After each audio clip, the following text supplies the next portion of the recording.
They say parent-teacher meetings are always the same. Stale coffee, nervous parents, polite smiles, and a checklist of academic updates. But what happened that afternoon? I never saw it coming. And no matter how many times I replay it in my mind, it still feels just as surreal and just as stirring. Before I start, I have to ask, where are you all watching from? Drop your city in the comments. I love seeing just how far this story can reach. Now let me take you back to the moment everything changed. I was wearing my favorite navy blue wrap dress that day. Not because I was trying to impress anyone, but because it made me feel like myself, confident, pulled together. At 69, I don't have the patience for frilly nonsense, but I do like to look good. And for once the sleeves didn't itch, and the cut skimmed over the parts of me I've grown to accept rather than criticize. The meeting was in the small, sunny conference room just off the main hallway at Whitstone Academy. I taught there for nearly 2 decades, English literature mostly. I loved the smell of old books, the murmur of students quoting Shakespeare half-heartedly, and the rare sparkle in someone's eye when a metaphor finally landed. Ethan had been one of those rare sparks. He wasn't a teenager anymore. He was in his early 30s now. And yet, every time I saw him around campus lately, visiting to speak with younger students or volunteering for alumni panels, I noticed how his presence carried the same calm intensity he had back in my classroom. A quiet storm, thoughtful, observant. I didn't know he'd be there that afternoon. I'd been running through meetings all day, talking to mothers worried about grades, fathers checking boxes, some with their arms crossed like I owe them something. It was routine. I was tired. When I stepped into the hallway to grab a folder from my desk, I heard someone call my name. "Mrs. Mathers," a voice said. Warm, low, and familiar. I turned and there he was, taller now, broader, but the same steady gaze. His smile made me pause. "Ethan," I said with a small breath of surprise. "It's been a while." He chuckled. "You still say my name like it's a secret." I laughed lightly, tucking a strand of gray-streaked hair behind my ear. "I suppose old habits die hard." He walked beside me down the corridor, just close enough that I felt the warmth of him, but not close enough to assume anything. That was always his way. Polite, gentle, but never uncertain. As we reached the doorway to my classroom, he gestured inside. "Do you have a minute?" I glanced at the clock. I had 15 minutes until the next parent arrived. "Sure," I said and stepped in. He followed, closing the door behind us softly, like it was a secret we both agreed to keep quiet. For a few moments we just stood there surrounded by books, old posters of Virginia Woolf and Maya Angelou, the faint scent of chalk still clinging to the air despite the new whiteboards. "I've been meaning to talk to you," he said, shifting his weight slightly, "but I didn't want to do it through email or at some event."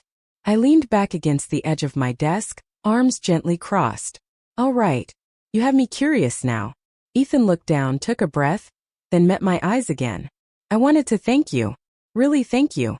You were more than just a teacher to me. Back then I didn't say it because I didn't have the words. Or maybe I didn't think it was okay to say." I swallowed. 1,000 memories rushed in. His thoughtful essays, the way he used to stay after class, just to ask one more question about a novel, the way his eyes always lit up when we talked about meaning, connection, truth. "I just did my job," I replied softly, though the words didn't quite feel right. "No," he said, "you did more than that. You saw me when I didn't even see myself." The room went still, not uncomfortable, just full. Full of things unspoken until now. And then he stepped closer, not invasive, not rushed, just enough that I felt the intent. "I think I've carried that with me for years," he said. "And lately I keep thinking I want to know who you are. Not just the teacher, not just the memory, but you." I felt something shift inside me. It wasn't inappropriate. It wasn't reckless. It was human, honest. A deep, steady tug in a place I hadn't visited in years. I looked at him, really looked, and saw not a boy I once taught, but a man thoughtful, grounded, with eyes that didn't flinch. "Ethan," I said, my voice low, careful. He reached out, barely brushing his fingers over mine. "I know this is unexpected. I just needed to say it." I nodded slowly, unsure of what to say back, but feeling every word he'd spoken like it had been carved into the air. My 15-minute break was almost over.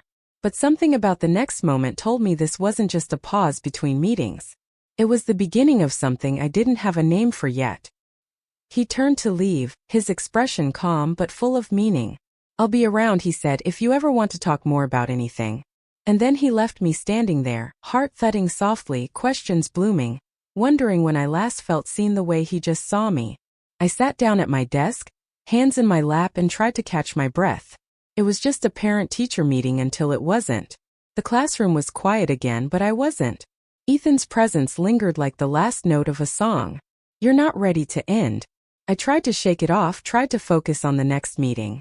I even smiled politely, asked the right questions, nodded in the right places, but inside my thoughts were still walking down the hallway with him. After the last parent left and the building had thinned out, I stayed seated at my desk longer than I usually would. The light from the hallway cast long golden streaks across the floor. The janitor's cart squeaked somewhere in the distance. I could have gone home, poured a glass of wine, let it all drift away. But I didn't. Instead, I opened my laptop, not to grade papers, but to search through the alumni emails. I knew he'd written a few updates in the past. Nothing dramatic, just career milestones, the occasional photo from a charity event he volunteered at. He was doing well, no surprise. But what struck me most was the way he always mentioned connection, relationships, meaning, as if those things mattered more to him than success. I don't know how long I sat there scrolling, rereading his old words. Long enough that the light outside faded to dusk. I don't know what I expected, or what I was even hoping to find. Maybe I just needed to know that what I'd felt in that brief moment in the classroom wasn't entirely imagined, that something real had passed between us. That night, I made myself a simple dinner and ate it on the porch. The sky had that soft navy hue only summer evenings can hold, and the breeze was warm on my skin. Still, I couldn't stop thinking about his voice, the way he'd looked at me. Not with nostalgia, but with attention. Present, clear, as if he saw not just who I'd been to him, but who I was now. I hadn't felt that from anyone in a very long time. It's strange, isn't it? How time separates people, but the right words, spoken honestly, can collapse that distance in an instant. I had spent so many years building walls of professionalism, of boundaries and roles. Teacher, colleague, widow, woman of a certain age, but he didn't see those roles. He saw me, and suddenly I couldn't remember the last time someone did. The next few days went by like normal, or at least I tried to make them feel that way. But something had shifted. I found myself glancing toward the entrance of the building more often, wondering if he'd come back. I dressed with just a little more care, nothing drastic, but I wore earrings again, something I'd stopped bothering with. I took the long way to the teacher's lounge, passing by the main office on the off chance he might be around. It was foolish, I told myself. He'd said what he needed to say. He didn't owe me anything more. But that didn't stop my heart from doing a small hopeful flip when I heard his voice again the following Friday. I was in the library organizing a new shipment of books when he appeared between the shelves. "You're still izing by author?" he asked with a smile. I turned startled but not unpleasantly. "Some habits stick," I replied, half laughing. "How did you know I'd be here?" He shrugged gently. "Lucky guess. Or maybe I remembered that this was always your favorite spot." My heart beat faster, but I kept my hands busy, tucking a hard cover into place. "Back for another thank you?" I asked, my voice playful but quiet. He shook his head, stepping closer. "No. This time I was hoping to ask you something." I raised an eyebrow, trying not to show just how much I wanted to hear the question. "I've been thinking about what I said last week," he continued. "And I hope I didn't cross any lines. But I meant it, every word. And if there's a part of you that felt anything, even just curiosity, I was wondering if you'd let me buy you a cup of coffee." My breath caught. Coffee, a small, simple thing. And yet it felt like so much more. I could have said no. I could have retreated into the safety of age or propriety.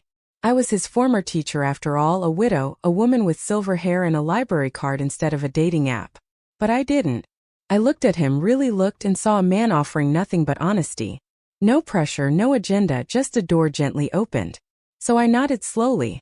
"All right," I said. "Coffee?" His face lit up. Not boyish, not smug, just warm. "There's a place near the lake," he said. "Quiet. You might like it." "I probably will," I answered. We agreed on Sunday morning. When he left, I lingered in the library, pretending to finish my sorting. But all I could feel was the quiet thrum of something waking up inside me. Not lust, not foolishness, something deeper, hope. Later that evening, I stared at my reflection longer than I usually did. I didn't see an old woman. I saw someone alive, curious, still capable of surprise. and as I got into bed I realized I was smiling. It had been years since I looked forward to Sunday. Years since a simple question held so much promise, and I hadn't even had the coffee yet. The cafe he chose was one I hadn't been to in years. Tucked beside the lake just off a quiet tree-lined path, it had that soft, unpolished charm, the kind of place where time slowed down, and no one was in a rush. There were mismatched chairs, faded art prints on the wall, and the air smelled of fresh espresso and cinnamon. When I walked in, he was already there, seated at a table by the window. He stood when he saw me, that same composed warmth in his eyes. "You found it," he said, smiling. "I did, and I didn't even use GPS," I replied, half teasing. He chuckled, holding my gaze just a second longer than most people do. Then he pulled out a chair for me, and we settled in. The lake shimmered just beyond the glass, and a breeze whispered through the open window. It was early, just after 9, and the cafe wasn't crowded yet, just a few couples, a lone man with a newspaper, and us. It felt easy, natural, like a conversation we'd started years ago and finally returned to. He asked about my life. Really asked, not the polite surface-level questions people throw out, but the kind that leave space for silence and reflection. I told him about my late husband, about the loneliness I'd grown used to without realizing it. I shared things I hadn't said aloud in years, memories I hadn't dusted off since before the world changed around me. And he listened. Not the kind of listening that waits to talk, but the kind that honors every word. His eyes never wandered. His phone never buzzed. It was just us and the quiet rhythm of two people remembering how to feel close. He told me about his work. He was doing community outreach now, helping underprivileged students find paths through education. It made sense. He always had that kind of heart. But then his tongue shifted, softer, more vulnerable. "I don't tell many people this," he said, leaning back slightly, fingers wrapped around his coffee mug. "But when I was 19, I nearly dropped out of college. I'd hit this wall. Everything felt pointless." I tilted my head. "What changed?" "You," he said. Just like that, no hesitation. I blinked.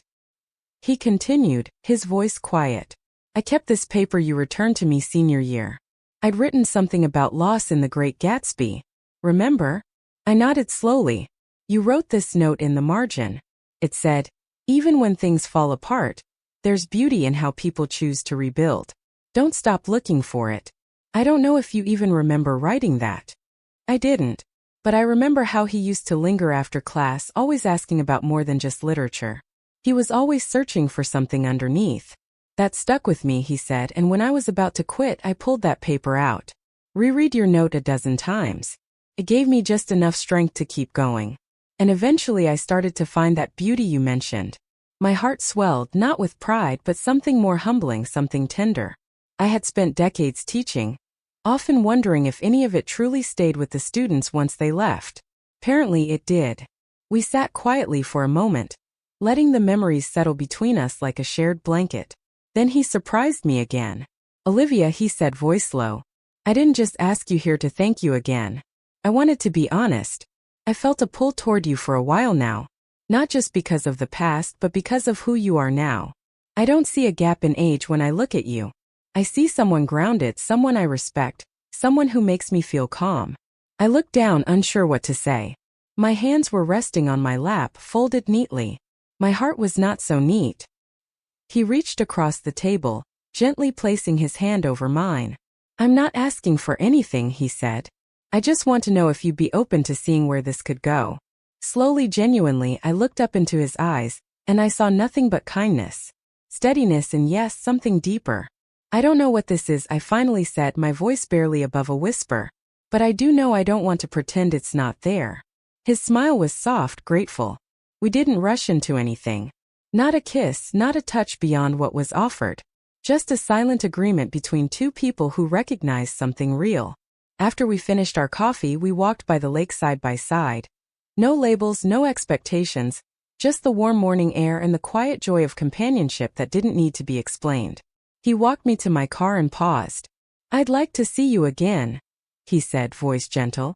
"So would I," I replied. And for the first time in years, I didn't feel like I was stepping outside my comfort zone.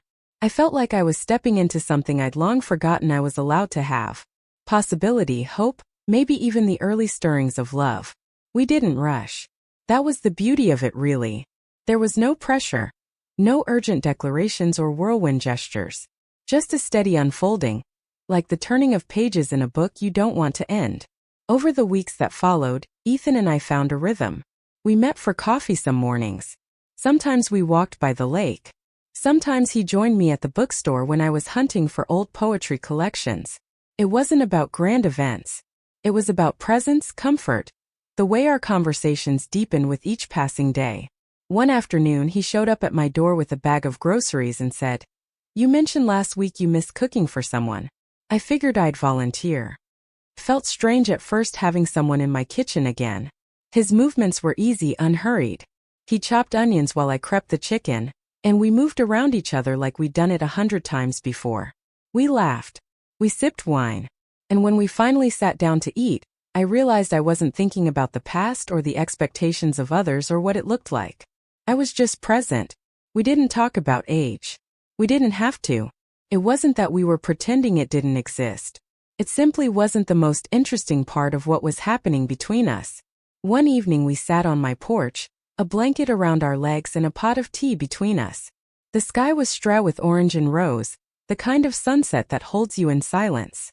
"I've told a few people about you," he said, his voice thoughtful. "Some of them don't get it." A few raised their eyebrows. I looked at him, searching his face. "And how did that make you feel?" I asked quietly. He reached for my hand, warm and steady. "Clear," he said. It made me realize how rare it is to feel something this natural. I'm not walking away from it just because it doesn't make sense to other people. I felt a tear catch at the corner of my eye, not from sadness, but from the surprise of being accepted so fully. It had been a long time since someone stood beside me without apology. The truth was I'd spent years feeling invisible. After my husband passed, there were polite condolences, the occasional dinner invite from old friends, but slowly the world had dimmed around me. I became someone people spoke to gently, someone they assumed no longer wanted adventure or affection or passion. But I did quietly, deeply. Ethan never made me feel like I had to explain that. One evening I invited him over for dinner, and played an old jazz record I hadn't touched in decades. As the music played, he stood and offered me his hand. "Dance with me," he said. I laughed. Really laughed. "Here in the living room?" "Yes, right here." So I let him pull me into his arms and we danced slowly, swaying like the world had stopped moving around us. My head rested against his chest, and his hand pressed gently at the small of my back. In that moment I didn't feel old. I felt alive, not because of him but because of what we created together. The safety, the openness, the joy in being seen again. Not as someone fading, but as someone still burning, still full of story. Eventually we talked about what this all meant, what it could become. "I'm not in a rush," he told me. "I'm not looking for a fantasy or a trophy. I'm looking for something true, something steady. And I feel that with you we didn't need labels. We didn't need approval. We had something more powerful, choice." A few months later he invited me to speak at one of his outreach events. I stood in front of a room full of young people, nervous at first, until I caught his eye in the back row. And just like that I remembered who I was. A woman with something to say. After the event, as we walked to the car, he slipped his arm around me. "You still surprise me," he said, smiling. "And you still make me feel 20 years younger," I replied, laughing. We didn't talk about forever. We didn't need to. What we had was real in the present, and that was enough. I still teach part-time. I still spend weekends tending my garden or reading on the porch.